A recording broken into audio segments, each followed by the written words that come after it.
யாத்ராமம் 18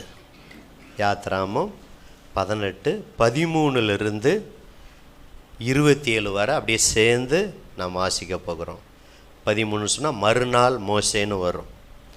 யாத்ராமம் 18 13 93வது பக்கம் எல்லோரும் படிக்கலாமா? மறுநாள் மோசே ஜனங்களை நியாயம் விசாரிக்க உட்கார்ந்தான். ஜனங்கள் காலமே துவக்கி சாயங்காலம் மட்டும் மோசேக்கு முன்பாக நின்றார்கள். ஜனங்களுக்கு அவன் செய்த யாவையும் மோசேயின் மாமன் கண்டு, நீர் ஜனங்களுக்கு செய்கிற இந்த காரியம் என்ன? நீர் ஒன்றியாய் உட்கார்ந்திருக்கவும் ஜனங்கள் எல்லாரும் காலமே துவக்கி சாயங்காலம் மட்டும் உமக்கு முன்பாக நிற்கவும் வேண்டியது என்ன என்றான். அப்பொழுது மோசே தன் மாமனை நோக்கி, தேவனிடத்தில் விசாரிக்கும்படி ஜனங்கள் என்னிடத்தில் வருகிறார்கள். அவர்களுக்கு யாதொரு காரியம் உண்டானால் என்னிடத்தில் வருவார்கள். நான் அவர்களுக்குள்ள வழக்கை தீர்த்து தேவ கட்டளைகளையும் அவருடைய பிரமாணங்களையும் தெரிவிக்கிறேன் என்றான். அதற்கு மோசேயின் மாமன், நீர் செய்கிற காரியம் நல்லதல்ல. நீரும் உம்மோடு இருக்கிற ஜனங்களும் தொய்ந்து போவீர்கள். இது உமக்கு மிகவும் பாரமான காரியம். நீர் ஒருவராய் அதை செய்ய உம்மாலே கூடாது. இப்பொழுது என் சொல்லை கேளும். உமக்கு ஒரு ஆலோசனை சொல்லுகிறேன். தேவனும் உம்மோடு கூட இருப்பார். நீர் தேவ சந்நிதியில் ஜனங்களுக்காக இரும். விசேஷித்தவைகளை தேவனிடத்தில் கொண்டு போய் கட்டளைகளையும் பிரமாணங்களையும் அவர்களுக்கு வெளிப்படுத்தி, அவர்கள் நடக்க வேண்டிய வழியையும் அவர்கள் செய்ய வேண்டிய காரியத்தையும் அவர்களுக்கு தெரியப்படுத்தும். ஜனங்கள் எல்லாருக்குள்ளும் தேவனுக்கு பயந்தவர்களும் உண்மையுள்ளவர்களும் பொருளாசையை வெறுக்கருளுமான திறமையுள்ள மனிதரை தெரிந்து கொண்டு அவர்களை 1000 பேருக்கு அதிபதிகளாகவும் 100 பேருக்கு அதிபதிகளாகவும் 50 பேருக்கு அதிபதிகளாகவும் 10 பேருக்கு அதிபதிகளாகவும் ஏற்படுத்தும். அப்பொழுது அவர்கள் எப்பொழுதும் ஜனங்களை நியாயம் விசாரித்து பெரிய காரியங்கள் யாவையும் உம்மிடத்தில் கொண்டு வரட்டும், சிறிய காரியங்கள் யாவையும் தாங்களே தீர்க்கட்டும்.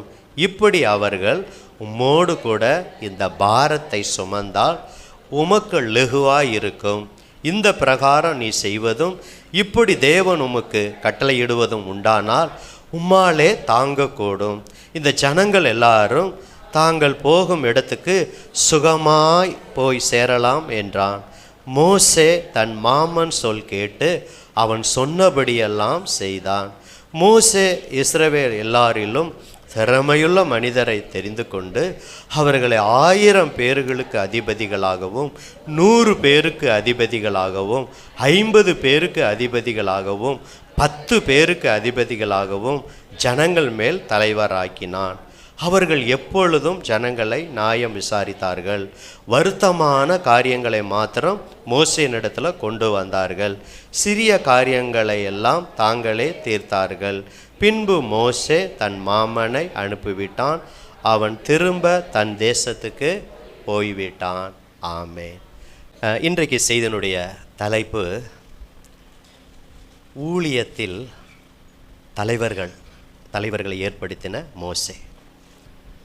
சுருக்கமாக நீங்கள் எழுதணும்னா தலைவர்களை ஏற்படுத்தின மோசே, இப்படி கூட எழுதிக்கலாம் தலைப்பை, உங்கள் as you like, உங்கள் விருப்பப்படி. தலைவர்களை ஏற்படுத்தின மோசே. கடந்த போன மாதத்திலிருந்து இன்றைக்கு காலையில் கூட மோசையை குறித்து தான் அதிகாலையில் அடாது மழையிலும் விடாது அதிகாலை ஜெபம் நடைபெற்றது. இப்போ நீங்கள் திருச்சபையில் 50-60 பேர் இருக்கீங்க. தலைவனாய் மேய்ப்பனாய் பாஸ்டர் அந்த உத்தியோகத்தை பொறுப்பை கொடுத்து என்ன வைத்திருக்கிறார். கவனிங்க, அப்புறம் பேசலாம் பிரதர்.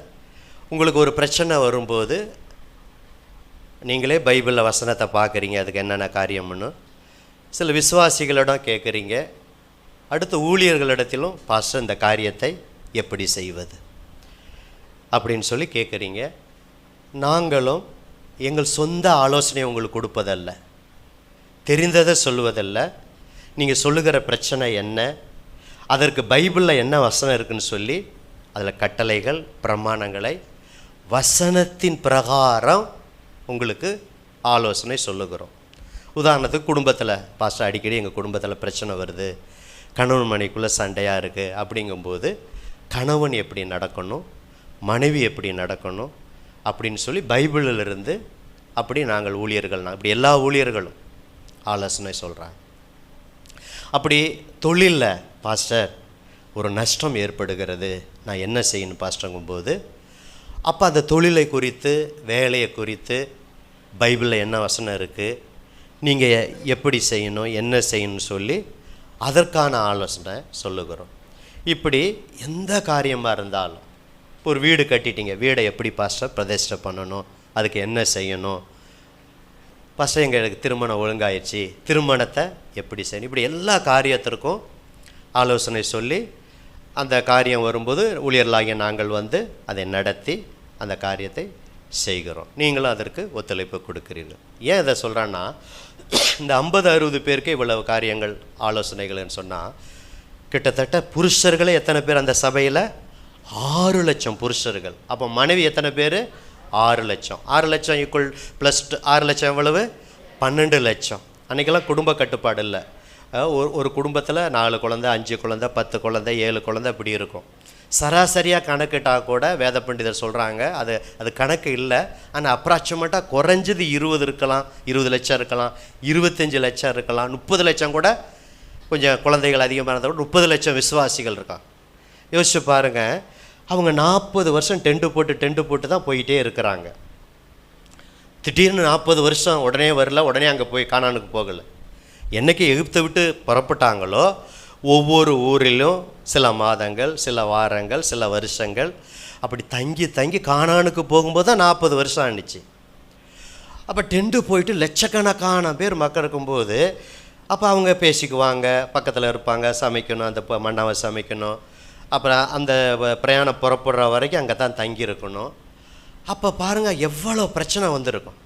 ஏங்க, ஒரு குடும்பத்தில் 4 பேர் இருக்கிறோம், 4 பேர் 4 திசையில் சில நேரம் என்ன வருது, பிரச்சனை வருதா இல்லைங்களா? எப்பாவது ஆமாவா இல்லைங்களா? கணவன் ஒரு பக்கம், மனைவி ஒரு பக்கம், பிள்ளைகள் ஒரு பக்கம், சண்டை வரக்கூடாதுன்னு நினைக்கிறோம். ஏதாவது ஒரு இது என்னது, ஏதோ ஒரு பிரச்சனை. ஒரு குடும்பத்திலேயே இவ்வளோ பிரச்சனை வருதுன்னா எத்தனை குடும்பங்களில் நடக்கும்போது எவ்வளோ பிரச்சனை வரும். அப்போ டெய்லி பிரச்சனை. இதுதான் நம்ம வாசித்தது. அப்புறம் நான் சொல்லும்போது வசனத்தை வாசிக்கலாம். காலையில் உட்கார்றாரு மோசே, சாயந்தரம் வரைக்கும் என்னது, ஒருத்தர் பிரச்சனையை தீர்த்துட்டு. என்ன பிரச்சனை வந்திருக்கும்? என் ஆட்டை திருடிக்கிட்டா. நான் இப்படி தான் தியானிக்கும் போது யோசித்தேன். என் பொருளை திருடிக்கிட்டா, மண்ணா சமைச்சு வச்சுருந்தேன், இவன் காலையில் போகாமல் என் மண்ணாவை எடுத்து இவன் சாப்பிட்டு விட்டா. இப்படி ஏதோ ஒரு பிரச்சனை அவங்களுக்குள்ள. 40 வருஷத்தில் பல பிரச்சனை. இந்த இடத்துல மோசே மாமா வந்ததுனால அந்த பிரச்சனைக்கு கர்த்தர் தான் அந்த நல்ல ஆலோசனையை சொல்கிறார். அப்போ காலையிலேருந்து சாயந்தரம் வரைக்கும் மாமனார் யோசித்து பார்க்குறார். இப்போ தான் வந்து மருமகளை கொடுத்துருக்கோம், சரி மகளை 2 பேரன்களை கொடுத்துருக்குறோம். இப்படி மோசே ஊழியன்னு காலையிலேருந்து சாயந்தரம் வரைக்கும் செஞ்சால் எப்போ மனைவியோட பேசுவது, எப்போ பிள்ளைகளுக்கு. அவருக்கு ஒரு டென்ட் இருந்துச்சு, இதுமாதிரி நம்ம இருக்க வீடெல்லாம் எல்லாமே டென்ட்டு போட்டு தான் அடுத்து டென்ட்டை பிரிச்சுக்கிட்டு போகணும், கூடாரத்தை பிரிச்சுக்கிட்டு.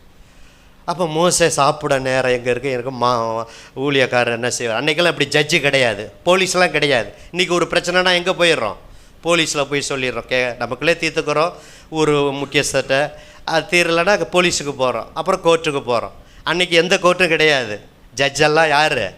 மோசே தான் ஜட்ஜி. நான் சொல்கிறது புரியுதுங்களா? புரிஞ்சவங்க புரிஞ்ச மாதிரி ஒரு அலையிலையா சொல்லாமா? சரி, எல்லாருக்கும் புரியுது.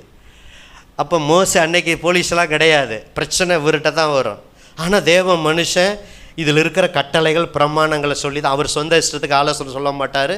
அருமையாக சூப்பராக எல்லா பிரச்சனைக்கும் சொல்லி ப்ரேயர். மோசே ஒரு ஜெபிக்கிற ஒரு ஜெப வீரராக இருந்ததுனால ஜெபம் பண்ணி நிச்சயமாக அனுப்பியிருப்பார் நான் நம்புகிறேன். அதன் பிரகாரம் அவங்க நடக்கும்போது அந்த பிரச்சனையெல்லாம் சால்வ் ஆகிருக்கும். வேலை ஸ்தலத்தில் இருக்கிற பிரச்சனை சால்வ் ஆகிருக்கும். பிரச்சனை ஏதாவது குடும்ப பிரச்சனை, எந்த பிரச்சனையாக இருந்தாலும் அதில் ப்ராப்ளம் சால்வ் ஆகிருக்கும். ஆனால் இப்போ மோசே என்ன அந்த மாமனார் என்ன சொல்கிறாரு, பார்த்துக்கிட்டே இருக்கிறார். ஒரு நாள் பார்க்குறாரு. பார்த்துட்டு இப்போ அவர் சொல்கிற ஒரு காரியம் பாருங்களேன். இப்போ 13 பாருங்கள். மறுநாள் மோசே, இந்த பகுதியில் தான் தியானம், அதனால் நீங்கள் இன்றைக்கி நிறைய ஒத்தவாசம்லாம் வராது. ரைட்டுங்களா? 13 பாருங்கள். மறுநாள் மோசே ஜனங்களை நியாயம் விசாரிக்க உட்கார்ந்தான். ஜனங்கள் காலமே துவக்கி சாயங்காலம் மட்டும் மோசேக்கு முன்பாக அப்படியே குடும்பமாக பிரச்சனை வந்தவங்க எல்லாம் மாறி மாறி ஒரு பிரச்சனை முடிச்சுட்டு சமாதானம் பண்ணி அனுப்பிட்டாருன்னா அடுத்தவங்க உள்ள வருவாங்க. இப்படியே இருந்தார். இப்போ 14 பாருங்கள். ஜனங்களுக்கு அவன் செய்த யாவையும் மோசேயின் மாமன், இப்போ மாமா அங்கே தான் இருக்கிறார், அப்புறம் தான் வீட்டுக்கு போகிறார், கண்டு நீ ஜனங்களுக்கு செய்கிற இந்த காரியம் என்ன? நீ ஒண்டியாக உட்கார்ந்துருக்கவும் ஜனங்கள் எல்லாரும் காலமே துவக்கி சாயங்காலம் மட்டும் உமக்கு முன்பாக நிற்கவும் வேண்டியது என்ன மோசே? மருமகனே, என்னப்பா அது? நானும் பார்த்துக்கிட்டே இருக்கிறேன்னு சொல்லி இப்போ அவர் கரெக்டாக தான் பதில் சொல்கிறார். 15 பாருங்கள். அப்பொழுது மோசே தான் மாமனை நோக்கி தேவனிடத்தில் விசாரிக்கும்படி ஜனங்க என்ன செய்கிறாங்க? நான் ஒரு ஊழியக்காரனாக இருக்கிறதுனால என்னிடத்துல வர்றாங்க. நானும் தேவனுடைய கட்டளை பிரமாணத்தான் சொல்கிறேன்.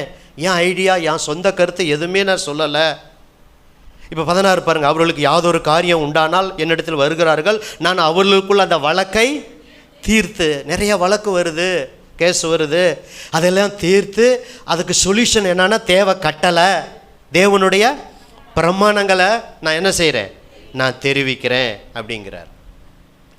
உடனே மாமனார், வெரி குட் மருமவனே, வெரி குட், அப்படியே செய்யுங்க அப்படின்னா சொன்னார். அதற்கு மோசேயின் மாமன், நீ செய்கிற காரியம் நல்லதல்ல. நீங்கள் ஊழியக்காரர் தான், கட்டளை தான் சொல்கிறீங்க, பிரமாணம் தான் சொல்கிறீங்க, காலையிலேருந்து துவக்கி சாயந்தரம் வரைக்கும் சொல்கிறீங்க, எல்லாம் கரெக்டு தான். ஆனால் நீங்கள் செய்கிற காரியம் நல்லதில்லை. ஏன் நல்லதில்லைன்னா அதுக்கு விளக்கம் அவரே கொடுக்குறாரு 18. நீரும் உம்மோடு இருக்கிற ஜனங்களும் தொய்ந்து போவீங்க. இப்போ லட்சக்கணக்கான பேரில் அவ்வளோ பேர், ஆயிரக்கணக்கான பேர் வந்திருப்பாங்க, நூற்றுக்கணக்கான பேர் வந்திருப்பாங்க, 500 பேர் வந்திருக்கலாம், ஒவ்வொரு நாளும் 1000 பேர் வந்திருக்கலாம். அந்த பிரச்சனை அத்தனை லட்சம் பேர்த்தில். அப்போ நீங்கள் தீர்த்து சாயந்தரம் வரைக்கும் அவங்களும் நின்று சோர்ந்து போய் அப்படி அவங்களும் தொய்ந்து போயிடுவாங்க.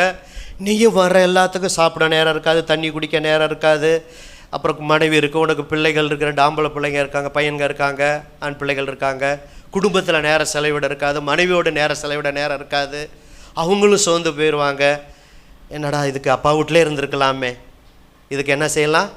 அப்பா வீட்டிலே இருந்திருக்கலாமே, அப்பா வந்து விட்டார், இப்போ புருஷன் ஊழியக்காரர் இப்படி இருக்கிறான்னு சொல்லி ஒய்ஃபு சிப்பராலும் சோர்ந்து போயிடுவாங்க. பிள்ளைகளும் என்ன அப்பா வேலை ஊழியன்னு போயிடுறாரு, எங்களோட நேரம் ஸ்பெண்ட் பண்ணவே மாட்டுறாரு, நேரத்தை இப்படி ஸ்பெண்ட் பண்ணவே மாட்டாருன்னு சொல்லி பிள்ளைகளும் கெர்சோம் எலியாசர் என்ன செஞ்சுருக்கலாம்?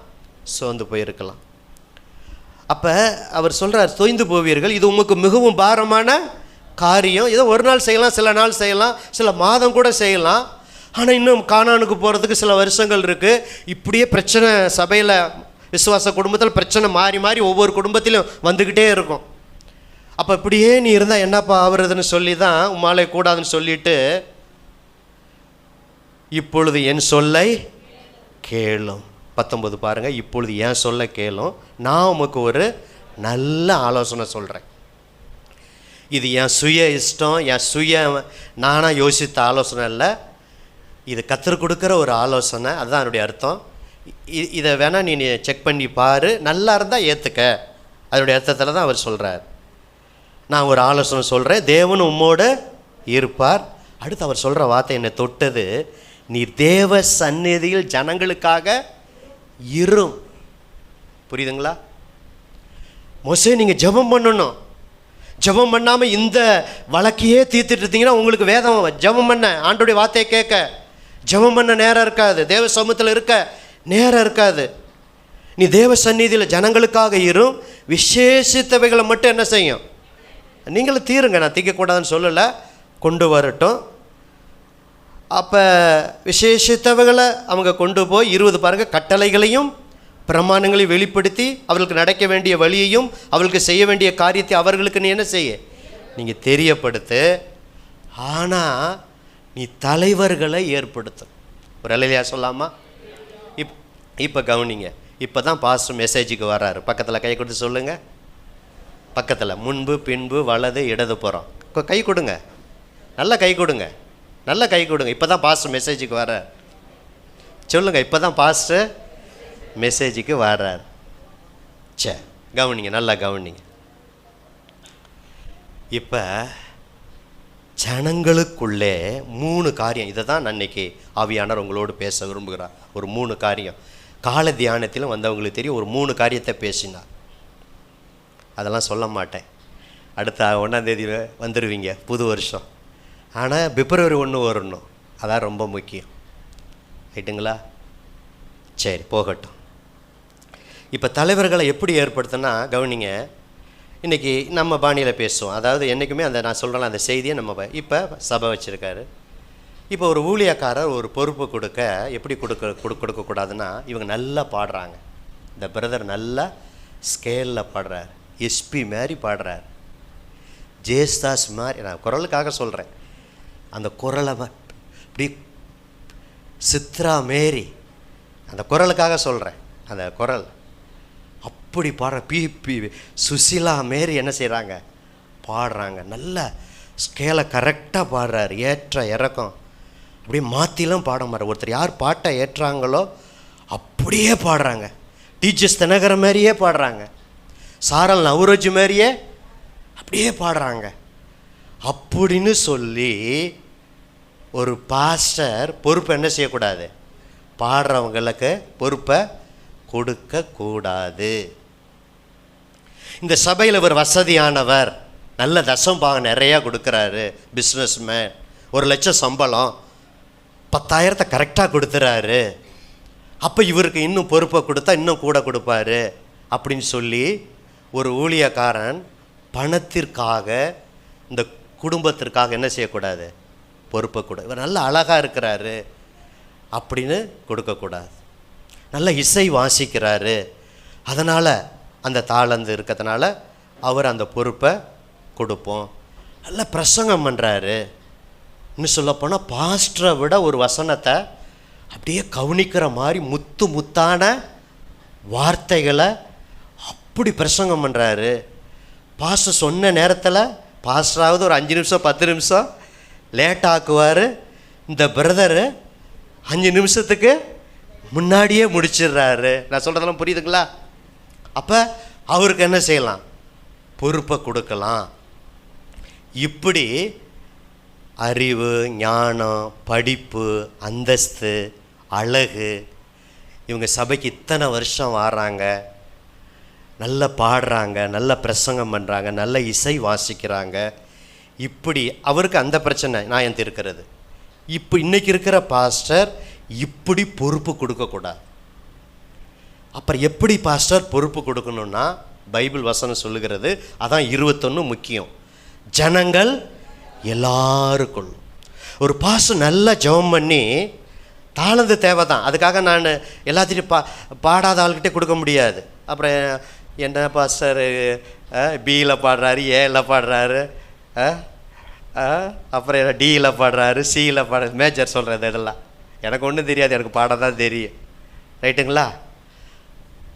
அப்படி என்ன செய்யக்கூடாது, பொறுப்பு கொடுக்கக்கூடாது. அதில் பாட தெரியாதவங்கள்ட்ட கொடுக்கக்கூடாது. அந்த திறமைகளை கண்டுக்கணும். ஆனால் அந்த திறமைகள் ஒரு பக்கம் ஒரு பாஸ்டர் விசாரித்து வச்சுட்டு, சபையில் வர்றப்ப 50, நம்ம சபையில் 60-70 பேர், இன்னும் சில சபையில் 100 பேர், இப்போ இன்னும் சில சபையில் 1000 பேர், 1000 பேருக்கும் பொறுப்பு கொடுக்க முடியுமா?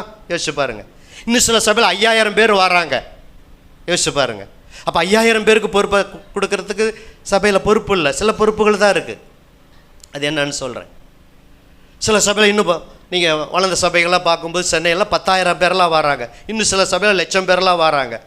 அப்போ அவ்வளோ பேர்த்துக்கு பொறுப்பை கொடுக்க முடியுமா சொல்லுங்கள்? அப்போ சபையில் இப்போ பாஸ்டருடைய ஒரு வேலை என்னன்னா, ஜனங்களுக்காக நாங்களோ ஜெபம் பண்ணுவதிலும் வேத வசன போதிக்கிற ஊழியத்திலும் இடைவிடாமல் தரித்திருப்போம் என்று சொன்ன பிரகாரம் ஒரு பாஸ்டருடைய முக்கியமான வேலை ஜெபம் பண்ணுறது, வேத வசனத்தை போதிக்கிற ஊழியம் மிக முக்கியமானது ஒன்று. அடுத்து குழந்தைய சபையில் நீங்கள் வரும்போது குழந்தைய பிரதிஷ்டை பண்ணுற வேலை பாஸ்டருடைய வேலை. நான் சொல்கிறேன், இதெல்லாம் தெரிஞ்சாலும் உங்களுக்கு ஞாபகப்படுத்துகிறேன், நினைப்பூட்டுகிறேன்.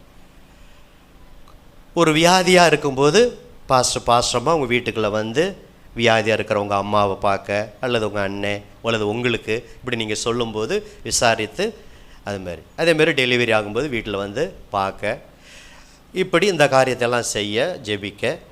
அடுத்து குழந்தை பிரதிஷ்டை. இப்போ உங்கள் குழந்தை பிறந்துருச்சு, வளர்ந்த பிறகு பேர் வைக்க. அப்புறம் நீங்கள் உங்கள் பிள்ளைகள் ஞானஸ்தானம் எடுக்க வரும்போது ஒரு பாஸ்டர் ஞானஸ்தானம் கொடுக்குற. இதெல்லாம் விசுவாசிகள் செய்யக்கூடாது, அதுக்காக சொல்ல வரேன். உங்களுக்கு தெரியும், நான் நினைப்பூட்ட விரும்புகிறேன். அந்த காரியத்தை செய்ய. அடுத்து அவங்க நல்ல தீர்க்காயுச கர்த்தர் கொடுப்பார். அவங்க மரித்த பிறகு அடக்கம் பண்ணுகிற அந்த வேலை. திருமணம் நடக்கும்போது திருமணத்தை ஊழியக்காரன் என்ன செய்யணும், நடத்தி வைக்கிற வேலை. இப்படி பாஸ்டருடைய பொறுப்புகள், வேலைகள் இருக்கிறது.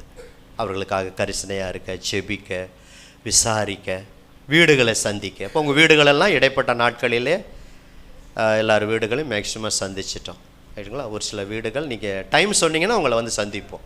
மேக்சிமம் 98% நாங்கள் சந்திச்சிட்டோம். ஆரம்பத்தில் ஒரு சபை வளரும்போது பாஸ்டே எல்லா வேலையும் செய்வாங்க. இந்த பாய் போடுற வேலை, அப்படி தான் நான்லாம் செஞ்சேன். பாய் போடுற வேலை, இன்னும் சொல்லப்போனால் சமைக்கிற வேலை. இப்போ ஐசக் பிரதர் சமைக்கிறாரு, நானும் பாஸ்டமாகவே சமைச்சு உபாசவத்துக்கெல்லாம் ஆரம்பத்தில் வந்தவங்களுக்கு தெரியும். அந்த வேலை எல்லாத்தையும் நாங்களே என்ன செய்வோம். அப்புறம் கொஞ்சம் கொஞ்சமாக அந்த சபை வளரும்போது, இப்போ நம்ம சபை 1000 மாறல, 100, 200, 500 மாறல, இப்போ 50, 60, 70, 100க்குள்ளே தான் இருக்கிறோம். அப்புறம் அதில் ஆரம்பத்தில் பாஸ்டமாகவே சண்டே கிளாஸ் எடுத்தாங்க, பெண்கள் ஜெபம் எடுத்தாங்க. அப்புறம் அப்படி ஒவ்வொரு காரியங்கள். அப்புறம் அந்த பொறுப்புகளை இந்த லீடர் மாதிரி இப்போ 21 பாருங்கள், யாத்திராமம் 19:21.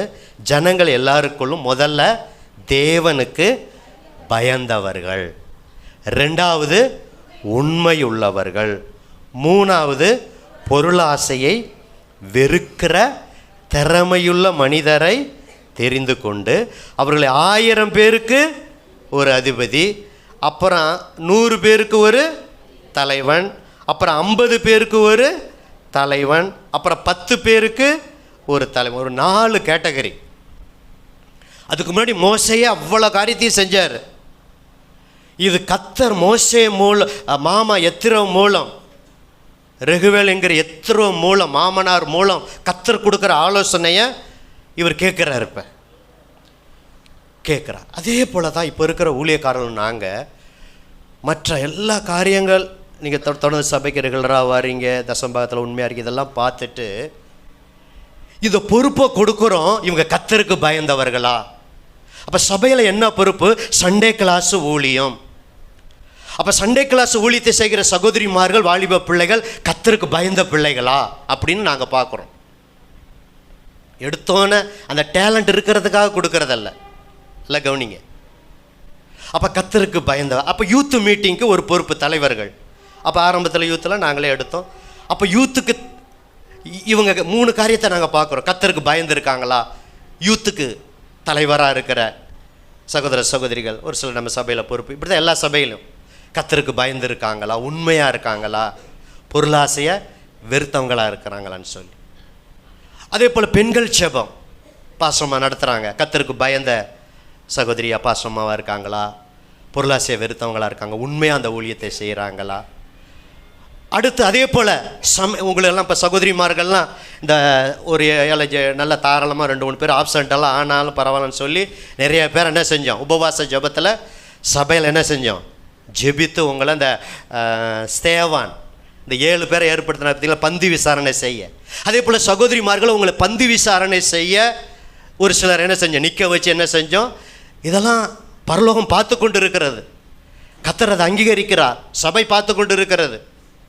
அப்போ அதெல்லாம் ஒரு பொறுப்பாக அது பணிவிட ஊழியத்திற்கென்று விசேஷமாக சில சகோதரிமார்கள் ஏற்கனவே எழுந்து நின்று நாங்கள் நம்ம ஜெபித்திருக்கோம் சபையாரா, உங்களுக்கு தெரியும். அப்போ அவங்க கர்த்தருக்கு பயந்தவர்களா? அவர்கள் உண்மை உள்ளவர்களா? உண்மையாக அந்த ஊழியத்தை செய்கிறாங்களா தொடர்ந்து? இல்லை 1 மாதம் செஞ்சுட்டு அடுத்த மாதம் லீவ் விடுறாங்களா? நான் சொல்கிறது புரியுதுங்களா? பொருளாசையை வெறுத்தவர்களாக இருக்கிறாங்களா? அடுத்து உடன் ஊழியர்கள் ஏற்படுத்தி நம்ம 2 ஊழியர்களை நம்ம அனுப்பியிருக்கிறோம், பாஸ்டர் கிறிஸ்துதாஸ், பாஸ்டர் அருள். அப்போ அவங்க எடுத்தோன்னே பாஸ்டர் ஊழியத்தை அவங்களுக்கு கொடுக்கல. சபையோடு கூட இருந்த நிறை குறைகள் அவங்கள்ட்ட இருந்தாலும் அவங்க கர்த்தருக்கு பயந்தவர்களா? அவர்கள் உண்மையுள்ளவர்களா? அவர்கள் பொருளாசையை வெறுத்தவர்களா என்று பார்த்து சபையில் மூப்பராக கொஞ்ச நாள் இருந்து அப்புறம் கேர்சல் லீடர்களாக கொஞ்சம் இருந்து, அப்புறம் சபையில் கவனிங்க, சபையில் சில நேரம் உபவாச ஜெபங்கள் வரும்போது பாடல் நடத்த, ஜெப குறிப்பு நடத்த, அடுத்து வீட்டு கூட்டங்களுக்கு கேர்சல் லீடர்களாக. நல்லா கவனிக்கிறீங்களா? கேர்சல் லீடர்கள் சில சகோதரிமார்களும் அந்த ஊழியத்தை செஞ்சிங்க, சகோதரர்களும் செஞ்சாங்க. இப்போ தான் மாதத்துக்கு ஒரு தடவை வீட்டு கூட்டம். அப்போ ஒரே டைமில் நான் டோல்கேட்லேயும் வீட்டு கூட்டம் நடக்கும், தலைவர்களை ஒரு ஏற்படுத்தி. டோல்கேட்டில் 2 இடத்துல நானும் நடத்தினேன், இங்கே ஒரு சகோதரி நடத்தினாங்க, பலூரில் 2 ஒரு பிரதரும் 2 பிரதருக்கு பொறுப்பாக தலைவராக ஏற்படுத்தணும். சமயபுரத்துலேயும் ஐசக் பிரதருக்கு தெரியும், அங்கேயும் நடத்தி ஒரே டைமில் அட் அ டைமில் நடத்தணும். அப்போ நாட்கள் ஆகும்போது சில மாற்றங்கள் என்ன செய்கிறோம், அந்த காரியத்தில் நம்ம செய்கிறோம். சரி, போகட்டும். அப்படி ஏற்படுத்துகிறோம். நல்லா கவனிங்க. இந்த 25 அனுபவத்தை நான் ஓப்பனாக பேசுகிறேன், நல்லா கவனிங்க. சில தேவ பிள்ளைகள் அதை உண்மையும் உத்தமாக செய்த பிள்ளைகள் உண்டு. ஆனால் பேர சொல்ல நான் விரும்பல. சில தேவ பிள்ளைகள் ஆரம்பத்தில் நல்லா செஞ்சாங்க தான், கர்த்தருக்கு பயந்தவங்க தான், உண்மையாக இருந்தவங்க தான், பொருளாசையை வெறுத்தவங்க தான். அதையெல்லாம் பார்த்து அந்த பொறுப்புகளை கொடுக்கும்போது அந்த பொறுப்பில் என்ன இல்லை, உண்மை இல்லை. கொஞ்சம் பாடுகிற தாளந்து வரும்போது பாஸ்டரை விட நான் என்ன செய்கிறேன், நல்லா பாடுகிறேன். கொஞ்சம் பிரசங்கம் பண்ணுகிற தாளந்து திறமையை கர்த்தர் கொடுக்கும்போது பாஸ்டரை விட நான் என்ன செய்கிறேன், நல்லா பிரசங்கம் பண்ணுகிறேன். இதெல்லாம் நீங்கள் கணிக்கிறீங்களோ இல்லையோ, நாங்கள் என்ன செய்கிறோம், ஆவியில் நாங்கள் உணர்கிறோம். அப்படி பொறுப்பில் உண்மை இல்லாதவர்கள் அந்த ஊழியத்தை தொடர்ந்து என்ன செய்ய முடியவில்லை. ஆனால் அதே நேரத்தில் எல்லாரும் அல்ல, இந்த 25 வருஷத்தில் கொடுத்த பொறுப்பில் உண்மையாக இருந்தவர்கள் இதுவரைக்கும் செய்து கொண்டே இருக்கிறார்கள். ஒரு அல்லேலூயா சொல்லாமா? சரி பாஸ்டர், இது ஒரு கேர்சல் லீடர் மீட்டிங் மாரி இருக்குன்னா, குடும்பஸ்த நீங்களும் தலைவர், குடும்பத்துக்கு ஒரு தலைவன். இப்போ சபைக்கு ஒரு தலைவனாக என்ன வைத்திருக்கிறார்? சகோதரிமார்களை ஏற்ற துணையாய், தலைவனுக்கு ஏற்ற துணையாய் உங்களை ஆண்டவர் வைத்திருக்கிறார். அப்போ இங்கே வந்திருக்கிற எல்லாரும் தலைவர்களாக நீங்கள் இருக்கிறீங்க. அப்போ எல்லாருக்கும் இந்த சுபாவம் வேண்டும். பாஸ்டருக்கும் இந்த 3 சுபாவம் வேணும், உடன் ஊழியருக்கும் அசிஸ்டன்ட் பாஸ்டருக்கும் இந்த 3 சுபாவம் வேணும். பணிவிடை செய்கிற, இந்த சர்ச்சை கூட்டுகிற, பாத்திரம் விளக்குகிற, இதெல்லாம் ஊழியம்.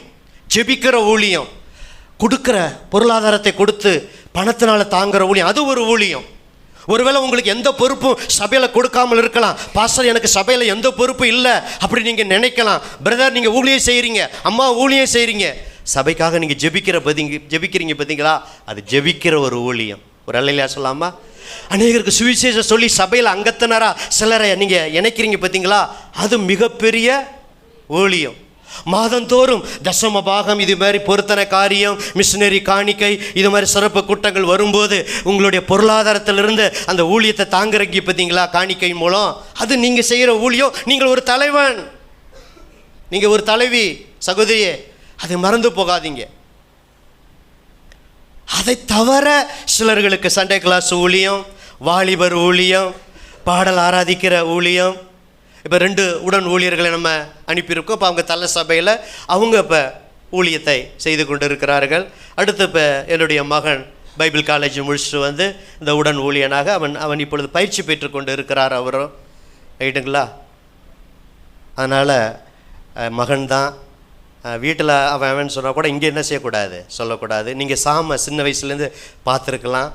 அதனால் அந்த பழக்கம் வந்துடும், வாடா போடா, அவன் இவன் இப்படிலாம் என்ன செய்யக்கூடாது. ஊழியக்காரருக்குள்ள கணத்தை என்ன செய்யணும், நீங்கள் கொடுக்கணும். அவர் சின்ன பிள்ளையிலேருந்து இங்கே வளர்ந்தவர் தான். ஆனால் இப்போ அவர் யார், ஒரு உடன் ஊழியராக இருக்கிறார். அவருக்கு மாத்திரமல்ல, சபையில் சில கேர்சல் லீடர்கள் இருக்காங்க, அவர்களுக்கும் நீங்கள் என்ன செய்யணும், யார் செய்தி கொடுத்தால். இப்போ வீட்டு கூட்டத்தெல்லாம் நம்ம சகோதரர்கள் செய்தி கொடுத்துருக்காங்களா, பிரதர் ஐசக்கு, இவர் பிரதரு, நம்ம யார் கொடுத்துருக்கா, செல்வராஜ், பிரதர் சாமுவேல், இவங்களாம் என்ன செய்யுங்க. இன்னும் சில நேரத்தில் சகோதரிமார்கள்லாம் செய்தி கொடுத்துருக்கோம். இதே இடத்துல 40 நாள் இந்த கானான் யாத்திரை நடக்கும்போது பாஸ்டர், சிஸ்டர், பாஸ்டர்மா, இன்னும் ஒரு சிலருக்கெல்லாம் செய்தி தலைப்பை கொடுத்து அவங்களாம் கொடுத்து இப்படி நிறையா தர என்ன செய்கிறோம், ஊழிய பயிற்சிகளை நம்ம கொடுத்துருக்குறோம். நான் என்ன இதில் இருந்த காரியம் என்னென்னா, அப்போ என்ன இருந்தாலும் சபையில் நீங்கள் ஒரு தலைவராக இருக்கீங்க. தலைவர்களுக்குள்ளே நீங்கள் உங்களுக்குள்ள இப்போ தான் முதல் குறிப்புக்கு வரேன். முதல்ல நமக்கு உங்களுக்கும் எனக்கு இருக்க வேண்டியது, என்ன ஊழியம் செஞ்சாலும் தேவ பயம் இருக்கணும். ஒன்று எழுதி வச்சுக்கோங்க. முதல்ல என்ன இருக்கணும்? சத்தமாக சொல்லுங்கள், பிள்ளைகளாம் சொல்லுங்கள். தேவ பயம். 1000 டேலண்ட் இருக்கலாம், தரமாக இருக்கலாம், அதெல்லாம் தேவை. நல்லா பாடணும், நல்லா பிரசங்கம் பண்ணணும், என்னென்ன பொறுப்பு இருக்கோ பணிவிட ஊழியம் செய்யணும், எல்லாம் செய்யணும். 1000 உங்களுக்கு டேலண்ட் திறமை. நீங்கள் வசதியாக இருக்கலாம், பணம் இருக்கலாம், அழகு இருக்கலாம், அந்தஸ்து இருக்கலாம். ஆனால் சபையில் இருக்கிற நீங்கள், தலைவராக இருக்கிற நீங்களும் நானும், இந்த 21 வசனம் தான் இன்றைக்கி ரொம்ப முக்கியமான கீவேர்டு வசனம்.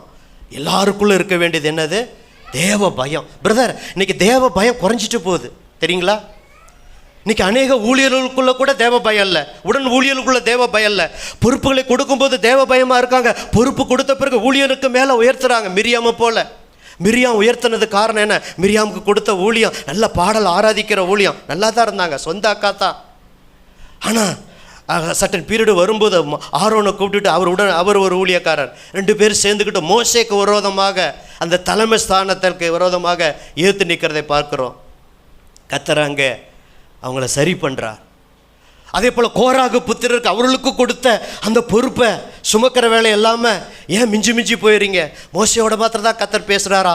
ஆரோனோட மாத்திரம் தான் கர்த்தர் பேசுகிறாரா? நாங்களும் பைபிள் படிக்கிறோம், எங்களுக்குள்ளும் அபிஷேகம் இருக்குது, எங்களுக்குள்ளும் அந்நிய பாஷை இருக்குது, எங்களுக்கும் வரங்கள் இருக்குது, நாங்கள் ஜெபித்தாலும் பிசாசு ஓடுது, பாஸ்டுக்கு மட்டும் தான் அந்த கிருபையா, எங்களுக்கு அந்த கிருபையை கொடுக்குறான்னு சொல்லி இன்னைக்கு தேவனுக்கு பயந்தவங்க அப்படி செய்ய மாட்டாங்க.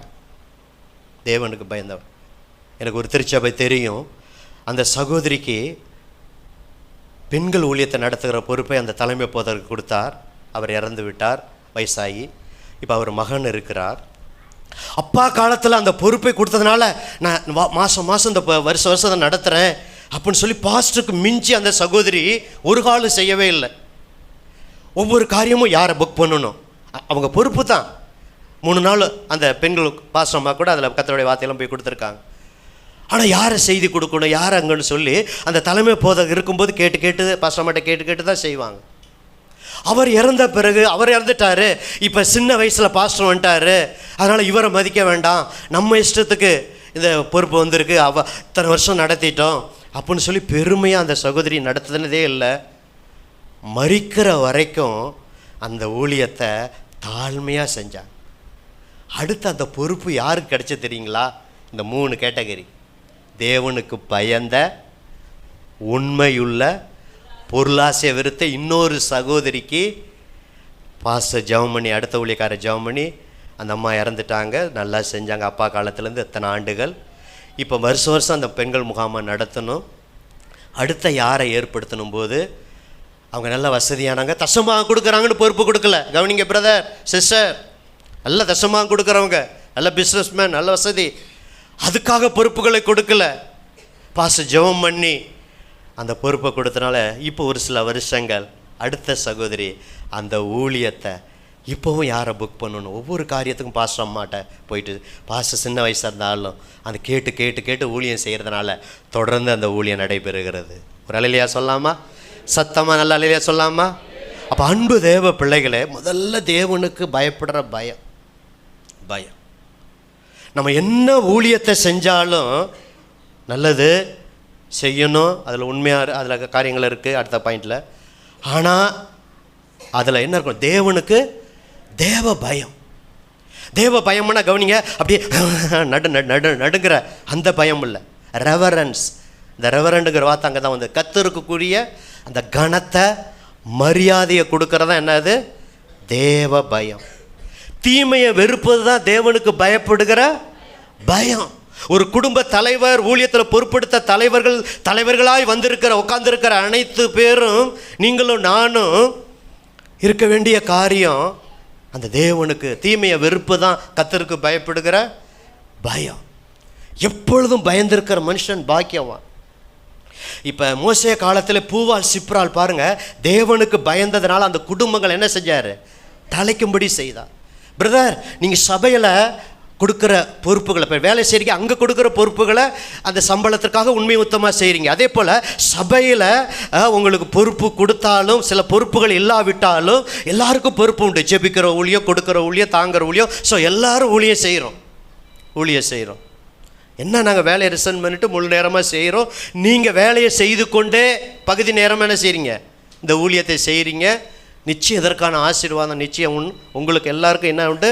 பங்கு உண்டு. அதில் எவ்வித மாற்று கருத்தும் இல்லை, சந்தேகமும் இல்லை.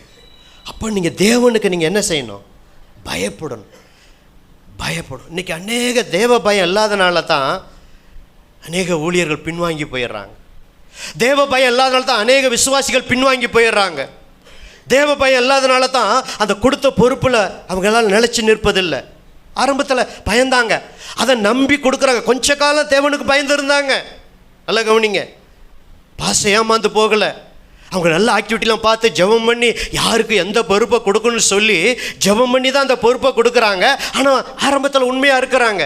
ஆனால் நாட்கள் ஆக ஆக அந்த தேவ பயம் இல்லாதனால அதில் அந்த ஊழியத்தை அவங்களால செய்ய முடியல. ஆனால் மோசே ஏற்படுத்தின அதே மாதிரி மாமா சொல்ல கேட்டு அப்படியே கரெக்டாக 1000 பேருக்கு ஒரு தலைவன், அடுத்து 100 பேருக்கு ஒரு அதிபதி, 50 பேருக்கு ஒரு அதிபதி, 10 பேருக்கு அதிபதினா தலைவனை ஏற்படுத்தினாங்க. அந்த 10 பேருக்குள்ள பிரச்சனை அவங்க தீர்த்துக்கிறாங்க. காரியம் எவ்வளோ அழகாக சபை நடக்குது பாருங்க, பிரச்சனை இல்லாமல். ஒரு 100 பேருக்கு தலைவனாக ஏற்படுத்தினா அவங்கள்ட்ட கரெக்டாக போயிடுறாங்க. எல்லாமே மோசட்ட வரல. புரியுதுங்களா? 50 பேருக்கு அதிபதி அங்கே போயிடுறாங்க, 100 பேருக்கு தலைவனாக இருக்கும் அவங்க போயிடுறாங்க. அப்புறம் 1000 பேருக்கு தலைவனாக வச்சவங்க அங்கே போயிடுறாங்க. இதை தவிர சில காரியங்கள் தான் மோசேட்ட என்ன செஞ்சது வந்தது. இப்போ காலமே துவைக்கி சாயந்தரம் வரைக்கும் அவர் அந்த என்ன செய்யலை, அந்த ஊழியத்தை செஞ்சுக்கிட்டே இல்லை. ஆலோசனை சொல்கிற ஊழியத்தை செஞ்சுக்கிட்டே இல்லை. ஏன்னா டக்குன்னு பிரச்சனை. கரெக்டாக அவங்களும் தேவனுக்கு பயந்ததுனால அந்த 1000 பேரும் 100 பேரும் 50 பேரும் 10 பேரும் தலைவர்களாக இருந்தவங்க தேவனுக்கு பயந்து கடைசி வரைக்கும் இருந்ததுனால மோசையை போலவே. ஏன்னா மோசே தேவனுக்கு பயந்த மனுஷன், தலைவன். மோசே உண்மையுள்ளவர். மோசே பொருளாசையை வெறுத்தவர். அப்போ அதே மாதிரி இந்த கேட்டகரியில் ஏற்படுத்தினவங்களும் கரெக்டாக இருந்ததுனால எல்லாருக்குள்ளேயும் பிரச்சனை தீர்ந்துருது. அப்படியே சபை அழகாக போகுது, யாருக்கும் பாரம் இல்லை. அவங்களும் அந்த பிரச்சனை தீர்த்துட்டு அவங்க குடும்பம் இருக்குல்ல, அந்த 100 பேருக்கு தலைவனாக இருந்தால் அவங்களும் ஒரு குடும்பம் இருக்குது, மனைவி இருக்குல்ல, ஈஸியாக போயிடுறாங்க. 100 பேர் 50 பேர் இப்படி எல்லாமே போனதுனால மோசைக்கு கொஞ்சம் சின்ன காரியம் சிறிய பிரச்சனைகள் வரும். ஸோ ஆனால் கொஞ்சம் பேர் தான் வரும், இவ்வளோ பேர் அதிகம் வராது. காலையிலேருந்து சாயந்தரம் வரைக்கும் தீர்க்கிற பிரச்சனை வராது. அப்போ லெகுவாக அந்த இடத்த விட்டு அடுத்த விட்டு ஆனால் ஒவ்வொரு இடத்துக்கு போகும்போது சில எல்லோரும் குடும்பம் தானே, குடும்பம்னா பிரச்சனை வரதானே செய்யும். வீட்டுக்கு வீடு என்னது சொல்லுங்கள் சத்தமாக? வீட்டுக்கு வீடு நல்ல தலையாட்டி சொல்கிறீங்க. வீட்டுக்கு வீடு என்னது? வாசப்படி. வீட்டுக்கு வீடு பிரச்சனை. வெளியில் வேணாம், தேவதூதர்கள் போல் இருக்கலாம், இங்கே இருக்கலாம். இப்போ நான் நல்லா பிரசங்கம் பண்ணலாம். என்னையை குறித்து என் ஒய்ஃப்கிட்ட தான் என்ன செய்யணும்? பாசமாட்ட தான் நீங்கள் கேட்கணும். என்னையை குறித்து சாமிகிட்ட தான் என்ன செய்யணும்? கேட்கணும். இங்கே நான் வந்து 1 மணி நேரம் என்ன செய்யலாம்? நல்லா பாடலாம், நல்லா கருத்தாக மோசையை குறித்து என்ன செய்யலாம்? தலைப்பாக உங்களுக்கு என்ன செய்யலாம்? போதிக்கலாம். புரியுதுங்களா? அதே போல் தான் நீங்களும் இங்கே வந்து நல்லா அமைதியாக இருக்கலாம், நல்லா நோட்ஸ் எடுக்கலாம், நல்லா. எனக்கு ஒன்றும் பிரச்சனை இல்லையே. வர்றோம், நல்லா பாடுறோம், ஆராதிக்கிறோம், உட்காடுறோம். 11 மணி ஆனால் திருவிருந்து என்ன செய்கிறோம்? எடுக்கிறோம். பாஸ்டர் வெளியில் வந்து உங்களை பார்க்குறதுக்கு முன்னாடி பார்க்காட்டினா நான் அந்த டைனிங் என்ன செய்கிறேன்? போகிறேன்ட்டு ஸ்பீடாக என்ன செஞ்சிடுறோம்? சில நேரம் போயிடுறோம். சரி, சில நேரம் வேலை இருக்கலாம். ஆனால் வாரமாக வேலை சொல்லுங்க. வாரம் ஒரு தடவை வாரம் இந்த 50-60 பேரில் நல்ல ஒரு ஐக்கியம் இருக்கணும். அப்போ அன்பு தேவ பிள்ளைகளே, தேவனுக்கு பயம், தேவ பயம் இருந்தால் ஊழியக்காரருக்கு மதிப்பு கொடுப்போம், ஊழியக்காரருக்கு மரியாதை கொடுப்போம், தலைவர்களுக்கு மரியாதை கொடுப்போம், உடன் ஊழியருக்கு மரியாதை கொடுப்போம், பொறுப்பில் உள்ளவர்களுக்கு. நீங்கள் தலைவராக ஒவ்வொருவரும் இருந்தாலும் ஒவ்வொருவரும் என்ன செய்யணும்? கனம் பண்ணுகிறத என்ன செய்யணும்? முந்தி கொள்ளணும். முடிஞ்ச பிறகு கொஞ்சம் சகோதரிகள் தான் இருக்கீங்க, அப்படி எல்லாரையும் பார்த்து ஒரு சிரித்த முகத்தோட கையை கூப்பி என்ன செய்யணும்? பிரைஸ் லார்ட் சொல்லுங்கள். பிரதருங்க கையை கூப்பி கொஞ்சம் நேரம் பிரைஸ் லார்ட் பண்ணுங்க. அதை நம்ம என்ன செய்யணும்? தேவனுக்கு பயப்படும். தேவனுக்கு பயந்திருந்தால் தான் நம்ம பரிசுத்தமாக இருப்போம். நம்ம பரிசுத்தத்தை விரும்புகிறோம், நல்லது. தேவனுக்கு பயப்படுற பயம்தான் பரிசுத்தத்தை கொடுக்கும். 2வது 21 பாருங்கள். உண்மை உள்ளவர்கள் 2வது கேட்டகரி. அப்போ தலைவர்களாக இருக்கிற நீங்களும் நானும் சபையில் சொல்ல பொறுப்பு இருந்தாலும் இல்லாவிட்டாலும், நான் ஏற்கனவே சொல்லிட்டேன், எல்லாருக்கும் பொறுப்பு உண்டு, எல்லாரும் ஊழியம் செய்கிறோம். தலைவராக நீங்கள் இருக்கீங்க. அப்போ தலைவராக இருக்கிற நீங்கள் குடும்ப தலைவராக இருக்கீங்க, பல கருத்தில் தலைவராக இருக்கீங்க, பொறுப்பாக இருக்கீங்க. அதில் உண்மையை ஆண்டவர் எதிர்பார்க்குறார். அது உண்மை ஆண்டவருடைய சுபாவம். ஒரு இல்லையா சொல்லாமா? இதுக்கெல்லாம் ஒத்த வசனம் நிறையா எடுக்கலாம். இன்றைக்கி வசனத்தை எடுக்காமல் இந்த பகுதியிலிருந்து பேசுகிறேன், ஆண்டவர் உங்களோடு பேசுவாராக. 2வது எல்லாருக்குள்ளும் இருக்க வேண்டிய சுபாவம் என்ன இருக்கணும்? உண்மையா. ஒரு ஊழியத்தை கொடுத்தா, சண்டே கிளாஸ் ஊழியத்தை செஞ்சு அதை உண்மையாக செய்யணும். வாலிபர் ஊழியத்தை உண்மையாக செய்யணும். பாஸ்டர் நான் இந்த ஊழியத்தை உண்மையாக செய்யணும். ஒரு முறை சொன்னது யாகம் வருது. ஒரு பாஸ்டர் அதிகம் மக்கள் இருந்தாலும் இல்லாட்டாலும் கொஞ்சம் பேர் இருந்தாலும் நிறைய பேர் இருக்கிற மாதிரி என்ன செய்வார்? அவர் பிரசங்கம் கொஞ்சம் பேர் வந்தனால கொஞ்சம் குறையாது, அதிகமாக இருந்தனால அப்படி வந்துடாது. எவ்வளோ பேர் வந்தாலும் கரெக்டாக அவர் அந்த கொடுக்கப்பட்ட நேரத்தில் கரெக்டாக பேசி முடிப்பார்னு சொன்னது எனக்கு ஞாபகம் வருது. அப்போ அன்பு தேவ பிள்ளைகளே, அந்த ஊழியத்தை பாருங்கள். அவர் நிறைய வந்தால் நிறைய இல்லைன்னா உண்மை இல்லாமல் அப்படி இல்லை, சீக்கிரம் பிரசங்கத்தை முடிக்கல. இப்போ காலையில் ஒரு சில தேவ பிள்ளைகள் தான் வந்தீங்க. காலையில் வந்த தேவ பிள்ளைகள்லாம் கரங்களை உயர்த்தி ஒரு இலையிலையா சொல்லாமா? இல்லையே, வராதவங்களாம் கையை உயர்த்துறாங்கல்ல. இல்லை, நீங்கள் இருங்க. ஒரு சில தேவ பிள்ளைகள் வந்தீங்க. அப்போ காலையில் ஆண்டவர் உங்களோடு பேசினாரா? சொல்லுங்கள் சத்தமாக. வந்தவங்க சொல்லுங்கள், வந்தவங்க சொல்லுங்கள். காலையில் ஆண்டவர் உங்களோடு பேசினாரா? ஆமாம், 3 காரியத்தை பேசினார். இப்போ 3 காரியத்தை தான் பேசுகிறேன். முதல்ல தேவ பயம் எல்லாருக்குள்ளும் இருக்கணும். கர்த்தருக்கு பயந்த மனுஷன் இவ்விதமாய் ஆஸ்வதிக்கப்படுவான். கர்த்தருக்கு பயந்து, அந்த பயம் மனைவிக்கும் பயம் இருக்கணும், பிள்ளைகளுக்கு, சபை பாஸ்டர் எல்லாருக்குள்ளும் தேவ பயம் இருக்கணும். அடுத்துதான் ஊழியங்கள், மற்ற காரியம். அது டேலண்ட் இருந்தாலும் அந்த தேவ பயத்தோடு செய்யணும். தேவ பயத்தோடு செய்யணும். 2வது உண்மை. உண்மையுள்ள மனுஷனை கண்டுபிடிப்பவன் யார்? இன்னைக்கு உண்மை உள்ளவர்கள் மனுப்புத்திரல்ல குறைந்து இருக்கிறார்கள்.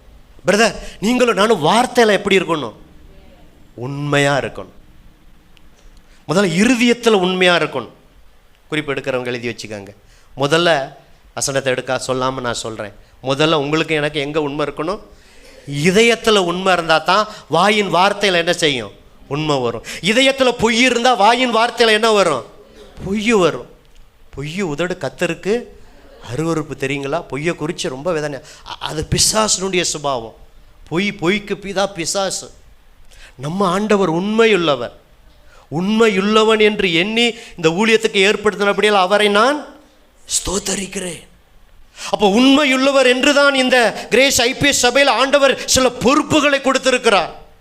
இதுவரை ஒருவேளை உண்மை இல்லாதவர்களாக இருந்தாலும் இன்றையிலிருந்து இந்த செய்தியை கேட்ட பிறகு ஒருவேளை உண்மையாக நீங்கள் இருக்கலாம். எல்லாரும் அல்ல. உண்மையாக இருக்கிற நீங்கள் ஆண்டவர் மரண பரியந்தம் உண்மை.